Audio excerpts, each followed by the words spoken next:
Autobiographie de Sainte Marguerite-Marie Alacoque, suite.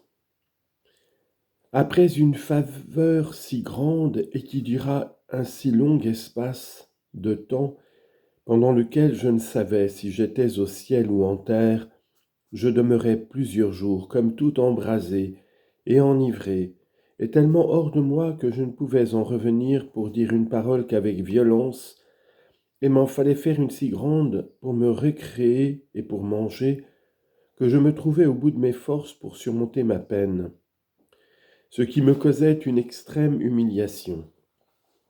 Et je ne pouvais dormir, car cette plaie dont la douleur m'est si précieuse me cause de si vives ardeurs qu'elle me consomme et me fait brûler toute vive.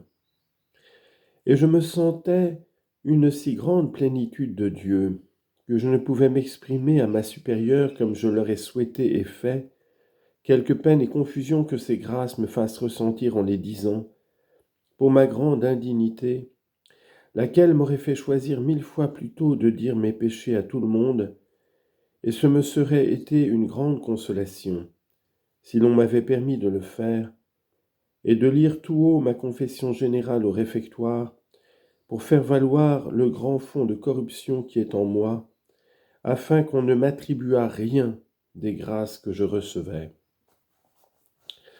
Celle dont je viens de parler au sujet de ma douleur de côté m'était renouvelée les premiers vendredis du mois en cette manière. Ce Sacré-Cœur m'était représenté comme un soleil brillant d'une éclatante lumière, dont les rayons tout ardents donnaient aplomb sur mon cœur, qui se sentait d'abord embrasé d'un feu si ardent qu'il me semblait m'aller réduire en cendres. Et c'était particulièrement en ce temps-là que ce divin maître m'enseignait ce qu'il voulait de moi et me découvrait les secrets de cet aimable cœur.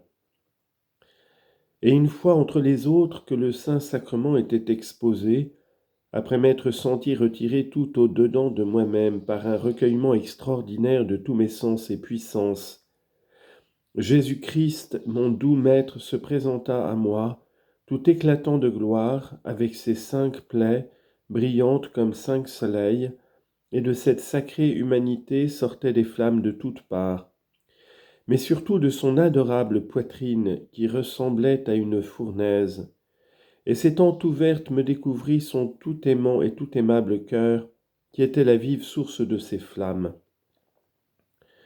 Ce fut alors qu'il me découvrit les merveilles inexplicables de son pur amour, et jusqu'à quel excès il l'avait porté d'aimer les hommes, dont il ne recevait que des ingratitudes et méconnaissances. Ce qui m'est beaucoup plus sensible, me dit-il, que tout ce que j'ai souffert en ma passion, d'autant que s'il me rendait quelque retour d'amour, j'estimerais peu tout ce que j'ai fait pour eux, et voudrais, s'il se pouvait, en faire encore davantage. Mais ils n'ont que des froideurs et du rebut pour tous mes empressements à leur faire du bien. Mais du moins donne-moi ce plaisir de supplier à leurs ingratitudes autant que tu pourras en être capable. Et lui remontrant mon impuissance, il me répondit, « Tiens, voilà de quoi suppléer à tout ce qui te manque. » Et en même temps, ce divin cœur s'étant ouvert, il en sortit une flamme si ardente que je pensais en être consommé, car j'en fus toute pénétrée et ne pouvais plus la soutenir, lorsque je lui demandai d'avoir pitié de ma faiblesse. « Je serai ta force, me dit-il. Ne crains rien, mais sois attentive à ma voix et à tout ce que je te demande pour te disposer à l'accomplissement de mes desseins.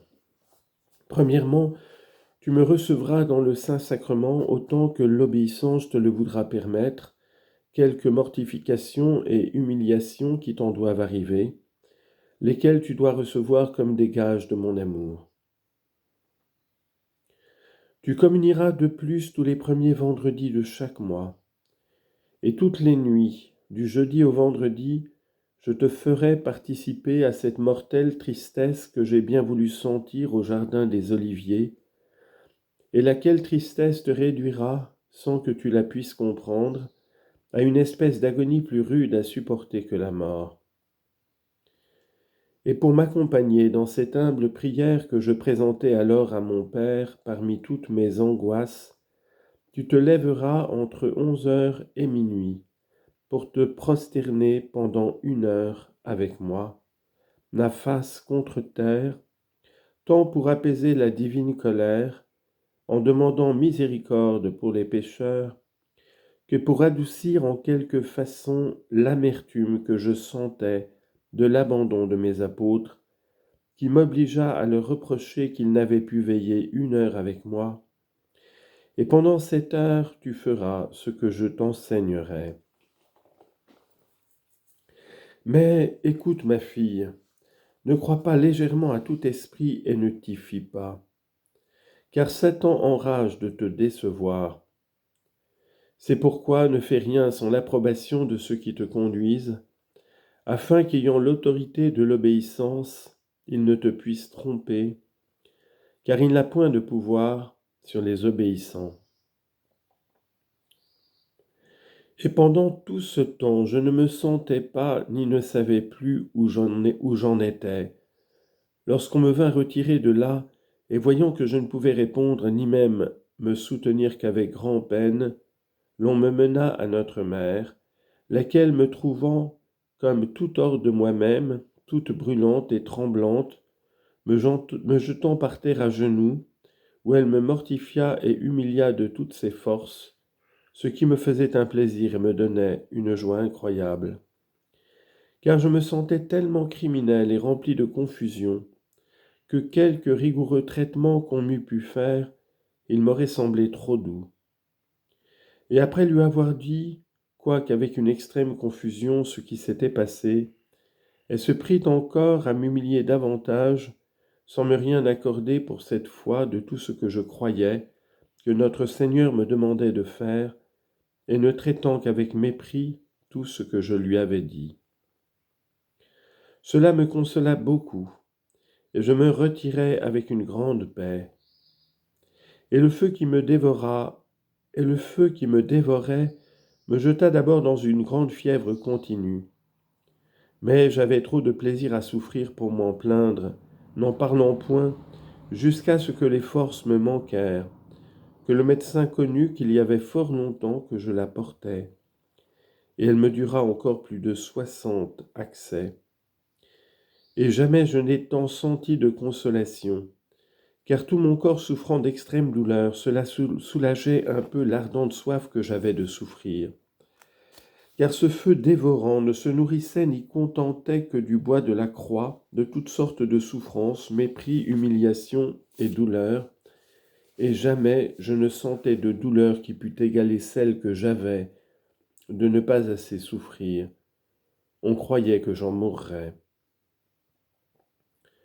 Mais notre Seigneur me continuant toujours ses grâces, je reçus celle incomparable qu'il me sembla pendant une défaillance qui m'avait pris, que les 3 personnes de l'adorable Trinité se présentèrent à moi, qui firent sentir de grandes consolations à mon âme.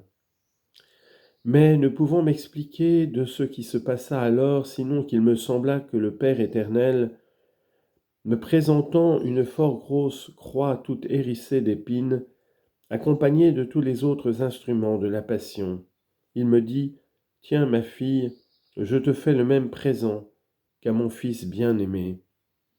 Et moi, me dit mon Seigneur Jésus-Christ, je t'y attacherai comme j'y ai été attaché, et je t'y tiendrai fidèle compagnie. » Et la troisième de ces adorables personnes me dit, que lui qui n'était qu'amour m'y consommerait en me purifiant.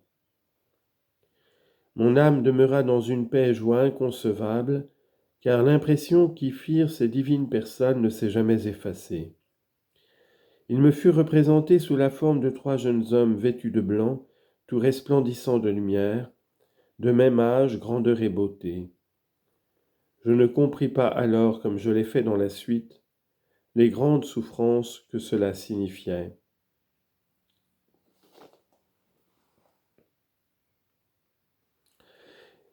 Et comme l'on m'ordonnait de demander la santé à notre Seigneur, je le faisais, mais avec crainte d'être exaucé. Mais l'on me dit que l'on connaîtrait bien si tout ce qui se passait en moi venait de l'Esprit de Dieu par le rétablissement de ma santé. Après quoi l'on me permettrait ce qu'il m'avait commandé, tant au sujet de la communion des premiers vendredis que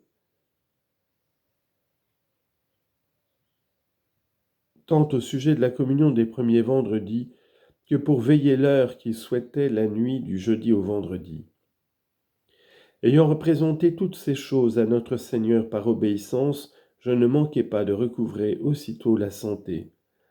Car la très sainte Vierge, ma bonne mère, m'ayant gratifié de sa présence, me fit de grandes caresses et me dit après un long entretien, « Prends courage, ma chère fille, dans la santé que je te donne de la part de mon divin Fils, car tu as encore un long et pénible chemin à faire, toujours dessus la croix, percé de clous et d'épines et déchiré de fouets. Mais ne crains rien, je ne t'abandonnerai pas, et je te promets ma protection. » Promesse qu'elle m'a bien fait sentir depuis dans le grand besoin que j'en ai eu.